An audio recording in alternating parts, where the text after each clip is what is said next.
Telugu Desam Janasena BJP కలయికతో వస్తున్న కూటమి దాటికి జగన్ రెడ్డికి చెమటలు పడుతున్నాయి.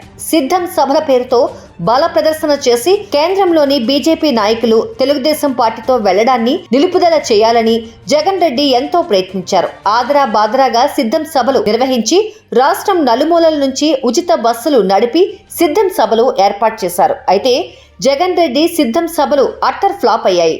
జగన్ రెడ్డి వేసిన ప్లాన్ వర్కౌట్ కాలేదు. బీజేపీ కూడా తెలుగుదేశంతో కలిసి వెళ్లాలని నిర్ణయించుకుంది.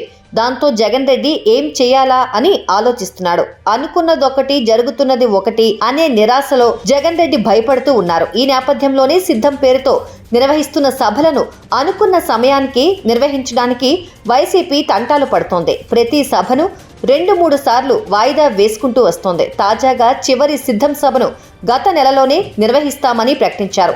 ఇప్పుడు తేదీలు మార్చుకుంటూ వస్తున్నారు. ఈ నెల 10వ తేదీన నిర్వహించాలి అనుకుంటున్న సిద్ధం సభపై టీడీపీ, బీజేపీ, జనసేన పొత్తుల ఎఫెక్ట్ పడినట్లుగా కనిపిస్తోంది.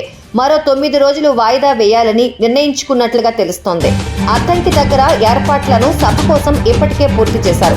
15 లక్షల మంది వస్తారంటూ విజయసాయిరెడ్డి 2 రోజులకోసారి మీడియాను పిలిచి చెబుతున్నారు. కానీ పరిస్థితి అనుకూలంగా లేకపోవడంతో 19వ తేదీకి వాయిదా వేసినట్లుగా తెలుస్తోంది. చివరి సిద్ధం సభలోనే అభ్యర్థుల ప్రకటన, మేనిఫెస్టోను రిలీజ్ చేయాలి అనుకుంటున్నారు. కానీ ఇప్పటికీ ఆ కసరత్తు కూడా పూర్తి కాలేదు. డబ్బులు లేక చేయూత బటన్ నొక్కినా 14 రోజుల పాటు అకౌంట్లో పడతాయని కథలు చెబుతున్నారు.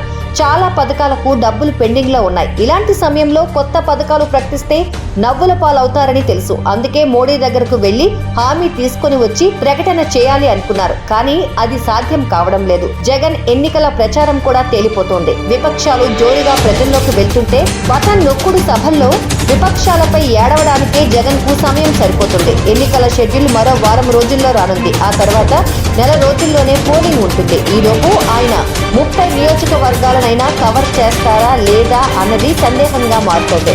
అసలు జగన్ రెడ్డి ఇంత నిర్లిప్తంగా ఎందుకు మారిపోతున్నారో వైసీపీ ద్వితీయ శ్రేణి నాయకులకు అర్థం కావడం లేదు.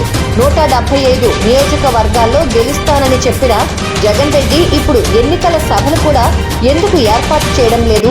లక్షల కోట్ల రూపాయలు ఉన్నాయి కదా, వాటిని ఎందుకు బయటకు తీయడం లేదు అని వైసీపీ నేతలు ప్రశ్నిస్తున్నారు. డబ్బులతో ఓట్లు కొనుగోలుకు ప్లాన్ చేసుకున్న జగన్ రెడ్డి ఇప్పుడు ఆ పని చేసేందుకు ఎందుకు ముందుకు రావడం లేదు అనేది పెద్ద ప్రశ్నగా మిగిలిపోతున్నది.